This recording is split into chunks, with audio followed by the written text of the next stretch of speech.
Hi, boys and girls. So it's Poetry Month. It's still April, and I thought we would talk today about one of my favorite kinds of poems to write called mask poems. And they're called mask poems because you can pretend to be something else, really anything. You could pick a toy at your house, your pencil. Animals are really fun to try. So imagine I have a mask that I could put on and pretend that I am a dog or a worm wiggling on the sidewalk, or maybe even a snail. So I'm going to read this one for you right now. Maybe I move this a little closer so you can see it a little bit better. It's called Snail. I'm snail. I'm snail. I'm slow. That's how I go. From place to place. I never race. I take my time. I slide along my trail of slime. So I read it kind of slow, like the snail moves. So that's by a lady named Elaine. And here's another one. This is one she wrote about a whale. It's called Big Whales Boast. To boast is to brag. And it's pretty long. I'm just going to read a little bit of it for you. So when she sat down at her computer, she said, I'm going to pretend to be a whale. What would a whale say? I mean, whales are huge and they're pretty powerful. So she says, I'm the biggest whale in the big blue sea. I'm blubbery big as a whale should be. I'm bigger than an elephant, 3 rhinos, a giraffe. I'm bigger than 10 walruses, 2 hippos and a half. There's nothing in the world that's bigger than me, except, of course, for the big blue sea. All right, so that was pretty fun, wasn't it? Let's read a couple more. I have a couple here that were written by boys and girls like you. So this is a class poem called Penguin.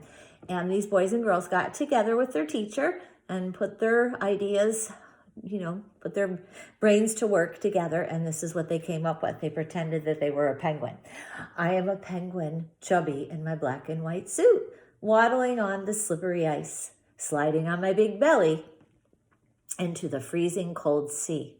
Splash! Here I come. Here I come, fish. I'm as hungry as can be. All right, let's do one more. This one is not about an animal. This one's a little bit different. This boy decided to write about the sun. His name is Mike, a little bit older than you. He's a second grader. He said, I am a flaming ball of gases.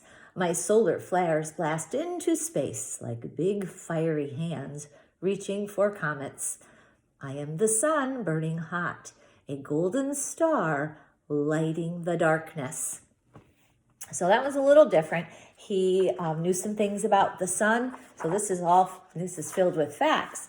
And really the other ones were also, especially that blue whale poem. She gives a lot of information in the poem about the whale and what the whale would say maybe if the whale was showing off to the world or to the sea. So I'm going to think right now, I'm going to imagine that I am speaking in the voice of an animal. Okay? And I'm going to pretend. So I think I'm going to do an animal that I know pretty well, and that's a dog. And I'm going to think of a specific dog. You've probably seen pictures of that big black German Shepherd dog. That's actually my son's, but he was our dog when my son lived at home. So I know her quite well. Her name is Riley. And she has quite a personality. Sometimes when I talk to her, if I go over, I was just there the other day, and I started talking to her, and hi Riley, how are you?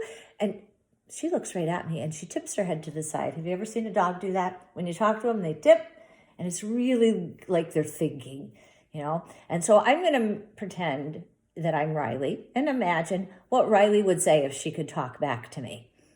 So thinking about the times when I would come home from school after she was home alone all day. And she would be super excited. And then she would just sort of follow me around the house wondering when we were going to do something fun together. Her favorite, of course, was going out and either playing Frisbee or going for a walk. So she would look at me, and I think she probably was saying, oh, come on, I've been patient all day.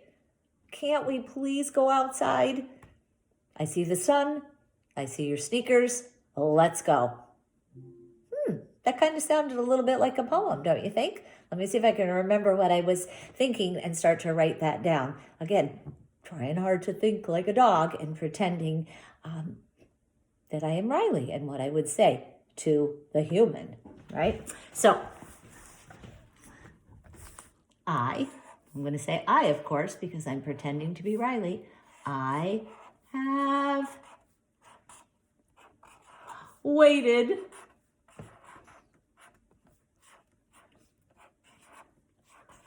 all day. With a lot of emotion, I'm going to put an exclamation mark. And please,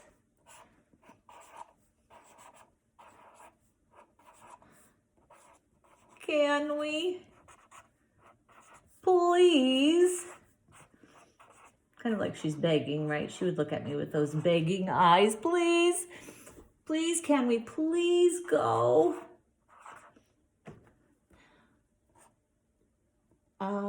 I see sun. I'll say sunshine. I see sneakers. Now here's the thing. Whenever she saw my sneakers, even if I was putting them on to go to Wegmans, she thought sneakers meant a walk, because I really didn't wear them all that often, mostly for walks. So let's see what I have so far. I have waited all day. Please, can we please go? I see sunshine. I see sneakers.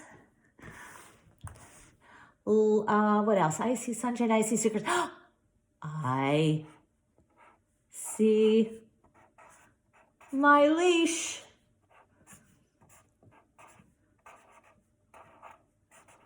Let's go.